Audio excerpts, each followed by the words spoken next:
Hello, everyone, and welcome back down here to the Gamer's Den with me, your host, Jordan, your master of lore and storyteller extraordinaire. Once again, I have pulled baby duty, so joining me is my newest initiate and also one of my most adorable co hosts. This is Atticus. He is, of course, awake this time around and has just those adorable little tiny baby hiccups, which is just delightful. But we are continuing on today with our Bard guide, specifically for the first edition Pathfinder Bard, and we are taking a look at their 4th level spells. And, well, honestly, the Bard just gets a lot of really good choices, enough so that, I'm sure you've noticed, but I haven't been listing what spells are good, okay, and stuff that you just want to avoid, because really, most of these have a great deal of mechanical effectiveness to them overall, or where they don't have mechanical effectiveness, they do things to set up really nicely for some of the next fights that may be coming your way. So, uh, I may try to talk a little bit towards the end here, time allowing, as long as I don't ramble on like I'm doing right now. But we'll talk a little bit about some of the spells that are kind of okay or just that you just really want to avoid overall. Maybe just stuff that you want to avoid. But let's go ahead and just dive right on into this and get cracking. To start us off, we have Quieting Weapons. So this is a spell that is great for setup and has benefits for the start of combat, or more specifically, establishing and continuing some surprise rounds. It's a close range spell, 25 feet plus 5 feet every 2 levels. You target up to one natural or manufactured weapon for every 3 levels that you have. This lasts 10 minutes per level, so this is a long lasting buff. Will negates and spell resistance applies, and we'll get to that in a moment, because, like I said, this is a buff. Selected weapons and munitions no longer make sound when used, and creatures struck must make a will save or be unable to do anything louder than a whisper. So, what that means is even if they scream out in pain, it's just going to come out as a whisper if they fail their will save. There is a perception base DC 10 to hear. Now, I say a base difficulty of 10. It's because the description for the spell says perception DC 10 to hear, which I don't know, depending on what the situation is, if there's a lot of other noise going on, or if the players are using a great deal of stealth or doing something to cover their opponent's mouth, like, say, a rogue grappling someone from behind, mouth over the throat as they shiv them in the back a couple of times, well, I'd say that's kind of hard to hear. So it just depends on what exactly the situation is, at least in my mind and my take. Your DM may not 100% agree with that, may just want to go strictly with how everything's written. So, your mileage may vary somewhat. This is a great spell for buffing the aforementioned rogues, monks, or any other classes that are capable of a great deal of stealth.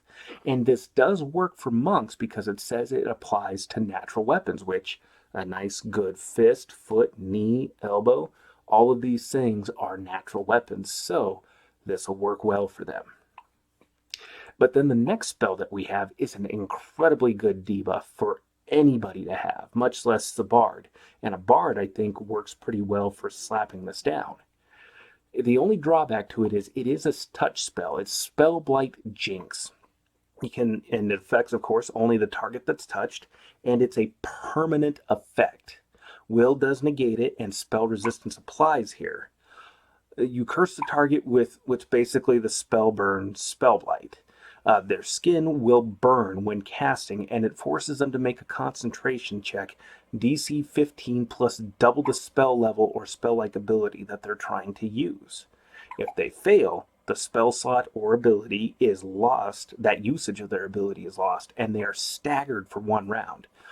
So this may not stop every single spell and spell-like ability, but you're not expecting it to. You're just adding that extra layer of potential failure for them to make, and this is not bad at all because when you consider that 3rd level spells on tend to be the ones that really start to get very problematic. Well, even at a 3rd level spell, that's a check difficulty of 21 because 3 times 2, 6 plus that 15.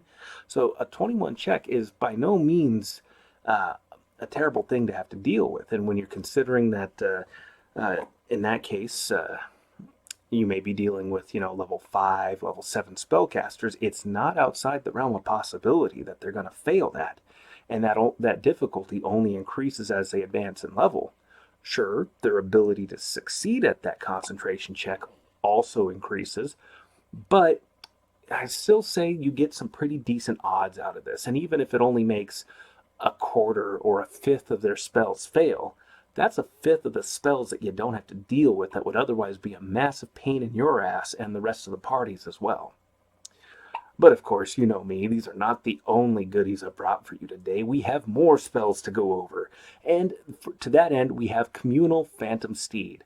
Now, I've seen some guides and some discussions list this as red. I've even read one that said just cast Phantom Steed multiple times, which, okay, sure, I can see that. But at the same time, casting Phantom Steed multiple times is going to require you to burn multiple spell slots, whereas this one is going to let you help everybody. What it does is it's a close range spell, 25 feet plus 5 feet every 2 levels, like all the other close range spells. It's basically Phantom Steed, but you can summon up to 6 of these steeds now, dividing the duration amongst the summoned creatures. So if you summon 4 of them you're able to get this to last for 12 hours normally, well, each of those mounts can last for 4 hours. It's not bad at all, and especially if you're in a situation where you're only looking to have the tactical advantage that having a mount that can fly, run across difficult terrain, run on water, then you don't really need it to last for a long time. You just need it to last through combat, which is really the tactical advantages that this presents are awesome. So definitely, I think Communal Phantom Steed is a solid choice. If you can get a couple of scrolls of it, if you don't want to use this in your spell slots, well then, hey, more power to you. That's fine. Scrolls are a perfectly fine way of enhancing your spellcasting ability and freeing up your spell slots for other useful spells. Spells like Song of Healing, which is another close range spell, same range as Communal Phantom Steed. You target up to 3 creatures, no 2 of which can be more than 30 feet apart. You need Bardic Performance for this to take effect, and the targets you select while you are performing will gain Fast Healing 2 for each round that you continue the performance. And when you end the performance or change performances, if you switch to another song, the Fast Healing ends, but you'll heal them for 1d8 plus 1 per level, maxing out at 15. You also cure the status effects of exhausted, fatigued, nauseated, paralyzed, sickened, and or stunned, which is huge. Normally, I'd say, a lot of healing spells avoid them, but the fact that this heals 1d8 plus 1, so you're going to be getting some decent healing out of this. You're affecting multiple targets, and you're removing status conditions that makes this spell very worthwhile, especially since it piggybacks right along with something you're probably going to be doing already anyways.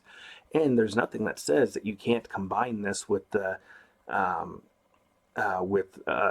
well, it just says Bardic Performance. You can combine this with any of your Bardic Performances as applies to the situation. And if you need to switch on the fly, you get that kicker. You get that kicker right there that is going to absolutely be a massive boon to you and your allies. So definitely, absolutely have this one in mind. It certainly fits with the Bard because it's a song of healing. And songs, well, that just fits with the whole Bardic niche. But the next spell is another great one. It's right up there with Dispel Magic, I'd say, and that's a Break Enchantment. It's another close range spell. Target up to 1 target per level within 30 feet of each other, and it's an instant effect. You free your friends from curses, enchantments, and transmutations, even when they're instantaneous effects. Make a caster level check of 1d20 plus your caster level, max of a plus 15, against DC 11 plus the caster level of the effect for this to happen. For cursed items, the DC is equal to the DC of the curse. If the spell cannot be dispelled by dispel magic or flesh to stone or anything like that, break enchantments only works if the spell you're trying to get rid of is 5th level or lower. If it's 6th level or higher, this no longer works, but 5th level or lower is still a pretty solid deal, especially considering this is a 4th level spell, and by this point, a lot of these different curses and effects can be pretty nasty for the party. And the fact that you can hit multiple targets with this is great. Absolutely wonderful spell. But then we come back around over to a classic. And this next spell that we have here is Dimension Door. This one pops up for the Witch, the Wizard, Sorcerer, lots of classes, but it's by no means a bad thing for you to have this either. It's a long range spell, which is 400 feet plus 40 feet per level, so you're going to get some pretty good distance out of this. You target yourself and other willing creatures, and you instantly transport yourself and one medium-sized creature that's carrying its maximum load per 3 levels, or the equivalent of a medium-sized creature within that weight range. So you can transport items with this. Large creatures will count as 2 medium creatures, huge as 2 large creatures, and all targets must be within contact with each other, with one in contact with you. So you all get to hold hands for this particular ride. And when you're using this, you don't have to necessarily have direct line of sight to where you're going. Imagining it is more than enough, although line of sight can be massively helpful here, because if you arrive in a space that's occupied, you and all travelers take 1d6 points of damage, and you get shunted randomly to a space that's within 100 feet. You take another 2d6 on top of that if there is no free space that within that range, and you get sent out to a random one, up to a random 1,000 feet out from where you tried to go. And if there's no free space within 1,000 feet, you take another 4d6 damage and the spell fails. So that's 7d6 if you mess this up. So having line of sight can be massively helpful, though if it's a place you're familiar with and you're reasonably sure nothing's blocking it there, which, while this is a long range spell, you are probably could be close enough that you could observe it, check it out. Like, say you're scouting out a castle, either the rogue or the ranger goes, or if you're using some kind of scrying spell or device yourself, figure out what the castle looks like and see what the interior is, and then picture where exactly it is you're going. Because, if you're 500-600 feet out, no problem with this spell. If you know exactly where you're going, just boom, Dimension Door right on in and be all set and ready to go without having to worry about bypassing all those other defenses. But, that's just one particular situation that I come up with right off the top of my head, and it's a rather simple one. There could be other problems in the way, spells that block that kind of teleportation magic, but who can say? The limitations are only dictated by your imagination, well, and what the DM says or has planned. But that's a whole nother can of worms right there. And with that said, we're going to go ahead and wrap things up here. My co-host is neglecting his duties, and little guy is falling asleep while I'm talking here. So let me know what you thought down in the comments below. Go and hit the like button or the dislike button. If there are some spells that you would have added to this list, let me know down below. And you know what? I just realized I'd forgotten spells to avoid. Avoid any of the cure spells beyond Cure Light Wounds, and even then, Cure Light Wounds as a wand is fantastic. The later cure spells, you're just not getting that much bang for your buck. Song of Healing is way better than Cure Critical Wounds. Cure Critical Wounds is like 4d8 plus 1 per level. I believe it maxes out at plus 20, which that sounds like a lot, but it's only to one target and does nothing else for you, and you still have to touch them. Whereas Song of Healing, you've got a little bit of range on it. You're affecting 3 targets, giving them fast healing, and then when you end, you get 1d8 plus 1 up to that 15, and you're removing status effects.